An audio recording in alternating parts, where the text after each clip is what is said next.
Hello, everyone. Welcome to Untold History, the channel where we explore the most shocking and often tragic events that have left an indelible mark on human history. Today we are going to dive into one of the darkest genocides of the 20th century, the Armenian Genocide, perpetrated by the Ottoman Empire between 1915 and 1923, where approximately 1.5 million Armenians were killed in a systematic campaign of deportation and extermination. This is one of the most egregious episodes in modern history and remains a controversial issue internationally, especially in the context of relations between Turkey and countries that officially recognize the genocide. This event occurred against the backdrop of the collapse of the Ottoman Empire during and after World War I. Armenians, a mostly Christian community, had lived in the Ottoman Empire for centuries, but often faced discrimination and persecution under a Muslim-dominated political system. Throughout the 19th and early 20th centuries, Armenian nationalism began to gain strength, and Armenian nationalism demanded greater rights and autonomy within the empire. However, these demands were viewed with suspicion and hostility by the Ottomans, who feared that the Armenians might be collaborating with the empire's external enemies, particularly the Russian Empire, which shared a border with the Armenian-inhabited regions in the east.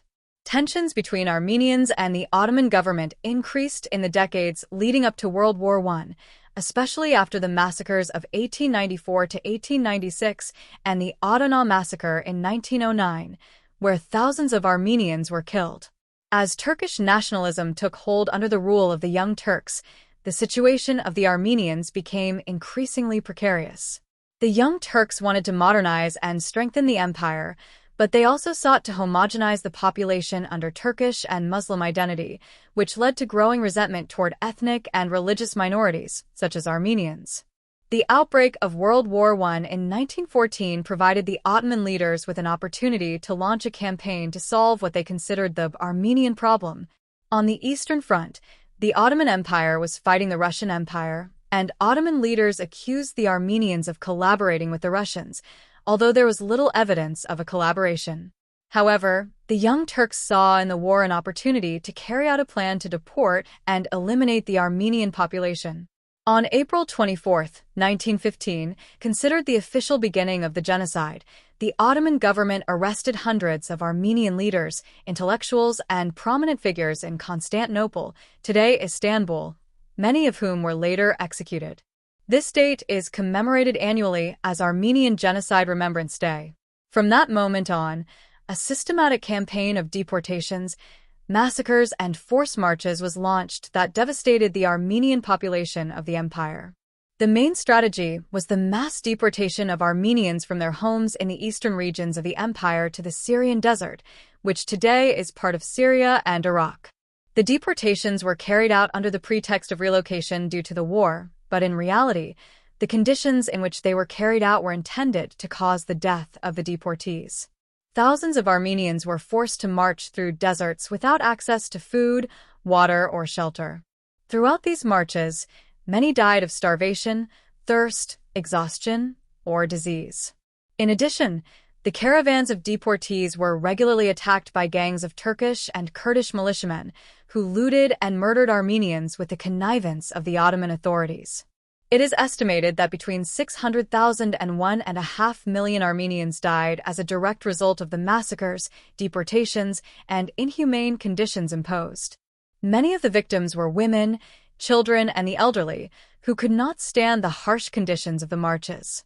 In addition, thousands of Armenian women and girls were abused, kidnapped, and sold into slavery in Ottoman markets. In addition to deportations, mass executions were also a key part of the genocide. Ottoman troops and local militias played a central role in the organization and execution of these massacres. Accounts from survivors and witnesses of the time describe scenes of unspeakable violence, where entire villages were burned and destroyed, and mass graves became the final destination for tens of thousands of Armenians. The genocide was also accompanied by a campaign of confiscation of property. Property, land, and belongings were confiscated by the Ottoman government or by local Turks and redistributed among the Turkish and Kurdish Muslim population. This led to the total disappearance of the Armenian presence in much of Anatolia, a region where Armenians had lived for millennia. One of the most devastating aspects was the international response.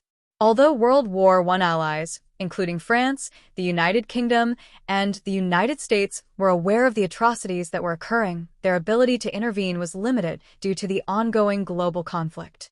However, the situation of the Armenians was documented by diplomats, missionaries, and journalists who were in the Ottoman Empire at the time. The reports drew international condemnation, and in 1915, the Allies issued a joint statement accusing the Ottoman government of committing a crime against humanity, one of the first times that term was used. Despite international condemnation, the Ottoman leaders responsible for the genocide never faced justice during their lifetime. After the defeat of the empire in 1918, the main leaders of the Young Turks fled the country and lived in exile. Although some were tried in absentia, none were captured or formally punished for their crimes. One of the most well-known episodes related to the genocide is Operation Nemesis, a campaign organized by the Armenian Revolutionary Federation to assassinate the leaders responsible for the genocide. In 1921, Talat Pasha, one of the main architects of the genocide, was murdered in Berlin by a genocide survivor, Sagaman Talerian, who was tried, but eventually acquitted, in part because of the emotional impact of his testimony on the jury. The legacy of this genocide remains a subject of deep controversy and pain.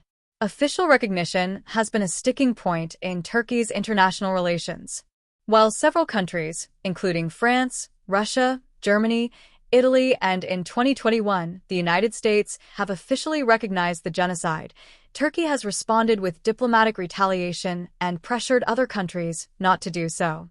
For the Armenian diaspora, which dispersed around the world as a result of the genocide, the recognition and historical memory of the genocide remains an essential part of their identity. Every year on April 24th, Armenians around the world commemorate Armenian Genocide Day to honor the victims and continue the fight for international recognition. This event is a painful reminder of the horrors of crimes against humanity and the need for justice and historical accountability. Despite efforts to deny or downplay it, the memory of the genocide lives on, and its impact continues to resonate in relations between Armenia, Turkey, and the international community as a whole. Thank you for joining us in this analysis of the Armenian Genocide.